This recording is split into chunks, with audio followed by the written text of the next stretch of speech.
Good morning, everyone, and welcome to Missions Moments. I told you last week that we were going to have a special guest today, and I'm excited to have Kayla Mcleish, our very own VP of Missions, and we have her here today. Kayla, how are you this morning? Good, how are you? I'm doing well, thank you. I'm so glad that you could call in, and so today we want to talk about April is a busy month, and we had a lot of awareness topics to cover, including sexual abuse and sexual assault awareness. And I know you have experience, you volunteer, and it's something that you're passionate about. So I thought maybe you could share with us just some current information about this, because this isn't a new topic. We've all talked about this over the years, but attitudes change, and a lot of times it's out of sight, out of mind. And unless you have had experience dealing with this, or someone that has gone through some form of sexual assault, it may not seem like that big a deal in today's world. But in fact, we know that it is, right? Yeah, So why don't I let you talk, and maybe we'll hit you with some questions afterwards, if that sounds okay. sounds good to me. Okay. Uh, I'm going to start off. Hey, church family, I miss you all. I hope you're doing well and staying safe. I'm really thankful for the opportunity to talk to you guys today about something that I'm very passionate about. As Chris mentioned before, April's a really busy month, especially for awareness. It is Child Abuse Prevention Month as well as Sexual Assault Awareness Month.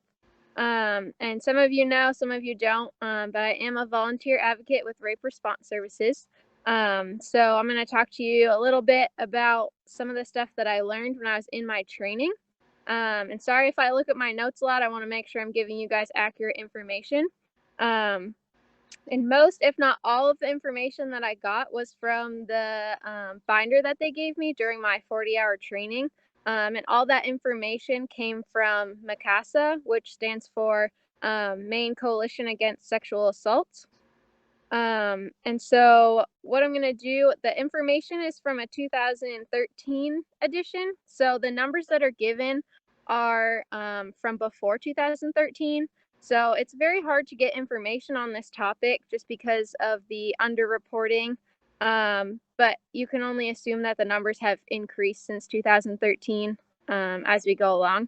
And I'm going to start off just by saying that some of the information that I share might be triggering for people who have past histories with sexual assault. And so do what you need to do to take care of yourself. If you need to speak to someone, there's advocates available 24/7, 365 days a year at Rape Response Services. So if you need someone to talk to, go ahead and give them a call. I'll give you their number later on. But if you can't watch, that's totally understandable. So what we're going to do, I'm going to start out by talking about sexual violence. And then I'll go into sexual assault a little bit after that. And what is sexual violence? It's all about power and control. It uses the means of threats, force, any form of coercion, manipulation, or intimidation. It's a term used to describe any type of sexual activity committed by a person against another without the person's consent. There may be more than one offender, and there may be more than one survivor. Sexual violence is an umbrella term for a range of behaviors. Types of sexual violence include, but are not limited to, sexual harassment, gender-based bullying, some street harassment, sexual coercion, commercial sexual exploitation and sex trafficking, sexual abuse by a caregiver, child sexual abuse, elder abuse, unwanted sexual contact, stalking, drug and alcohol facilitated sexual assaults, and a power differential that makes sexual contact inappropriate or illegal, such as like a teacher to a student, a doctor to a patient, stuff like that. And sexual assault and sexual violence within the context of intimate partner relationship. There is such a thing as marital rape, unfortunately. Any sexual activity with a person who's unable to give consent is considered sexual violence. This includes a person who's asleep, impaired, or under the influence of drugs or alcohol who cannot consent to sexual activity. Sexual assault is a type of sexual violence that includes non-consensual coerced activities. There are many types of sexual assault, including stranger sexual assault, non-stranger sexual assault, intimate partner sexual assault, acquaintance sexual assault, multiple offender assault, and drug and alcohol facilitated sexual assault. An incident of sexual violence affects an individual on many levels and may cause long-term physical or mental health concerns, depending on survivor's life experiences and the situation at the time of the sexual assault. Some of you may be wondering why I'm talking about all this and how it applies to us. I like facts, and so I'm going to share some facts and statistics with you guys. And I'm going to start nationally, and then I'll work my way into the state of Maine and what we see there. And again, all these numbers are from before 2013. So this one that I'm about to share with you is from the 2011 National Crime Victimization Survey. And according to the survey, there were 243,800 survivors of rape, attempted rape, or sexual assault. That's a pretty big number. However, the National Intimate Partner and Sexual Violence Survey found that 22.2 million women and 1.6 million men in the United States have been sexually assaulted at some time in their lives. And that's an even bigger number than just that 2011 survey that went out. That number is unfathomable to me. It's very upsetting, and we need to do something to stop that. Some of you might not care about the big statistics like that, and that's the United States as a whole.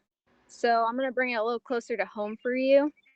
And according to the Mikasa website, 1 in 5 Mainers are the victims of rape or attempted rape in his or her lifetime. So that's a lot, 1 in 5. In Maine, 35% of females and 10% of males have experienced this devastating crime at some point in their lifetime. Each year, 14,000 Mainers will experience sexual violence. And unfortunately, this is not just with adults. This is happening to kids as well. In 2015, approximately 50% of calls to Maine Sexual Assault Crisis and Support Line were related to child sexual abuse. Approximately 10% of girls and 4% of boys in Maine's high schools reported that they have been physically forced to have sexual intercourse. So I'm going to take a moment and just let that information sink into you, because that's kind of a lot. So let's just take a second, think about all those numbers, because those are big numbers and it's happening right near us. And then after hearing about sexual assault, I hope you guys are fired up like me and wanting to help prevent this from happening. And so I wanted to talk a little bit about what we can do, what you can do. As a church, first of all, you can pray. Pray for the victims of the horrible crimes. Pray for the ability for them to find help and healing, because a lot of people don't necessarily reach out. And so just pray for them that they're able to come to a point where they can get the help that they need and start to begin that healing process. And pray for the victim's family and friends. Give them the strength to help support the victims and help them get through this challenging time that they've been through. And also pray for the perpetrators as well, because they need prayer to stop being the perpetrator. So prayer can go a long way. You can stand up to people, stand up to bullying, stand up to aggression, street harassment, sexism, stand up to stereotypes. All of those things can educate and help prevent this from happening. But one of the biggest things that you can do is listen and believe survivors. It's extremely difficult for survivors to open up and share what's happened to them. So if they do come to you, thank them for trusting you enough to open up and share with you, and try to direct them to services that can help them if that's applicable. If you or someone that you know has been a victim of sexual assault and you need help, or you need someone to talk to, there's many different resources.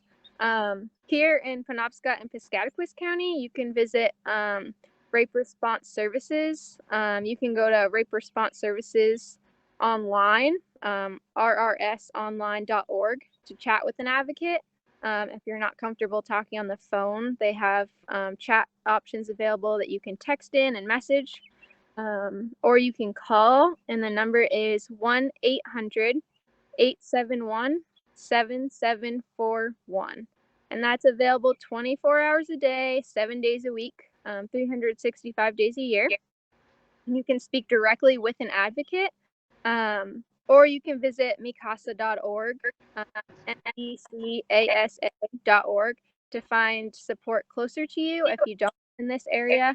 And if you're unable to find, you can call the helpline and we can help direct you with the correct services that you need. We work really closely with our sisters at Partners for Peace. If you're experiencing domestic violence, we can help direct you to that. But if you need help at all, feel free to call, message, get a hold of one of our advocates, and we can help talk to you and help you figure out the services that you need. And if you've been a victim and it's recently, you can go to a couple of the hospitals in the area to get rape kits and stuff like that done. They do it at St. Joe's. They do it at Eastern May Medical Center. They do it at Mayo. Most of the time we use St. Joe's, but you can go to any of the hospitals that you're comfortable with. Yeah, get the help that you need. Help others. Wow, that's a lot of information. It's a It's lot of sobering information. though, and I remember hearing these kind of similar statistics when I was growing up, and I thought, well, that was a different time, and this was a problem that was ignored, uh, because our culture, for whatever reason, seemed to think it was just easier or acceptable to not deal with it. Yeah. And one thing that you said was that is it's hard for survivors to open up, and is it because, do you find that a lot of women don't, or even guys, hmm don't open up because they're worried that no one will believe them? Yeah. A lot of cases, they're scared. They've been manipulated or threatened. In some cases, sometimes it's just the fear of not being believed.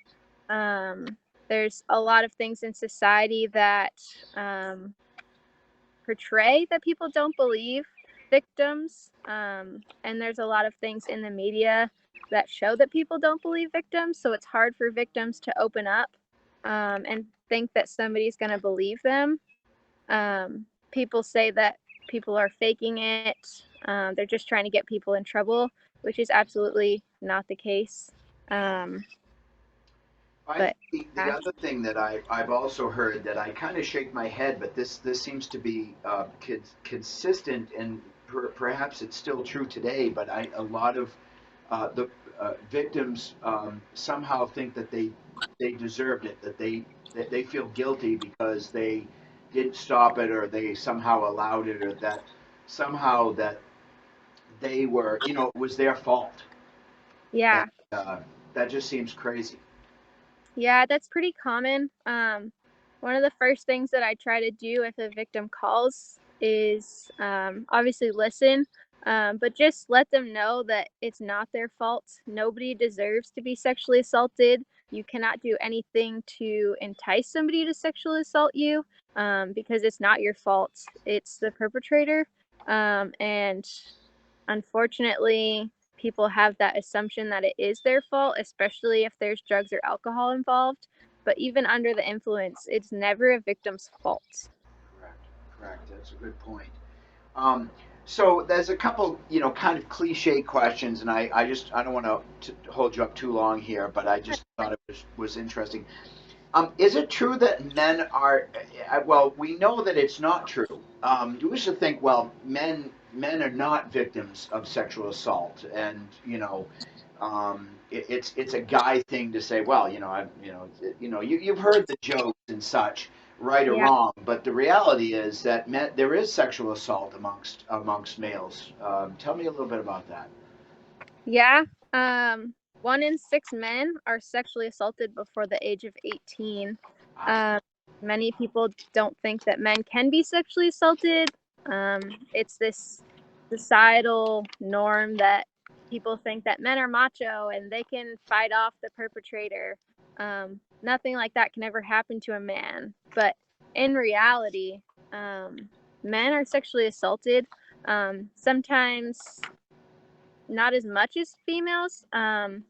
For whatever reason, females tend to be sexually assaulted on a way higher percentage than men do. But 1 in 6 men are sexually assaulted before the age of 18. Wow, that's a staggering statistic.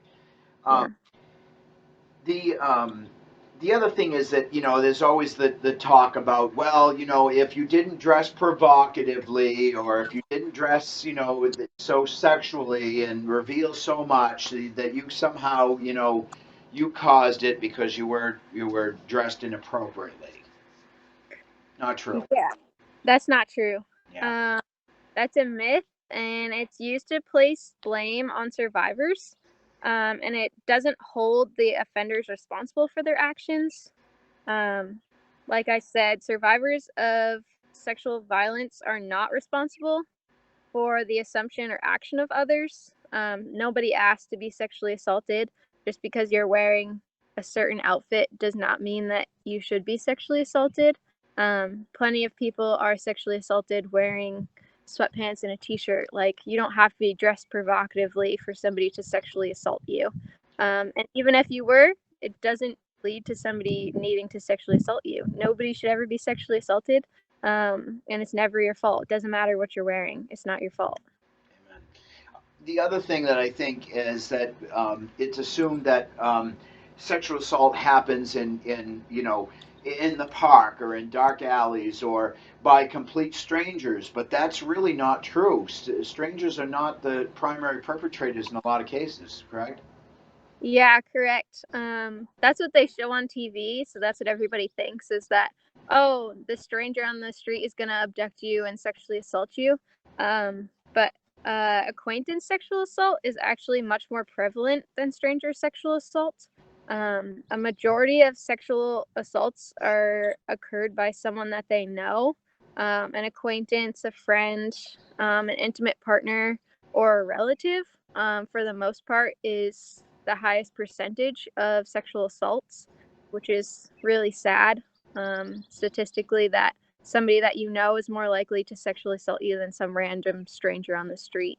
Someone you trust, someone that suppose should love you and care for you, and to have Exactly. a violation and betrayal is just heartbreaking, and Yeah. it made me angry, frankly.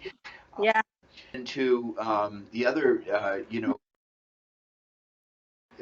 if it's sexual assault, that's also where we see um, youth. And again, this is where you tie in that 1 in 6 males are sexually assaulted. We see that with child abuse, where there's a higher percentage of abusers that are within the family or someone that the family knows, an uncle, relative, or in some cases, and this is a growing problem, is in older siblings as well. Mhm. So it's a lot to uh, a lot to take in, Kayla. Yeah. Yeah. Yeah. It So what the bottom line, if there was something that we could send home with everyone today, is certainly there's awareness, and let's not close our eyes to the problem. Is that kind of the thing that we're looking to get out today? Yeah, Yeah. Awareness, education, listening, and believing. Like I said before, a lot of times people think that people are like quote unquote crying rape and claiming that they're raped when they're not. But actually, statistically, 2 to 8% of all accusations of sexual assault reported to law enforcement are false reports, and that's the same rate as any other violent crimes. In 2011, only 27% of total rapes were reported to police.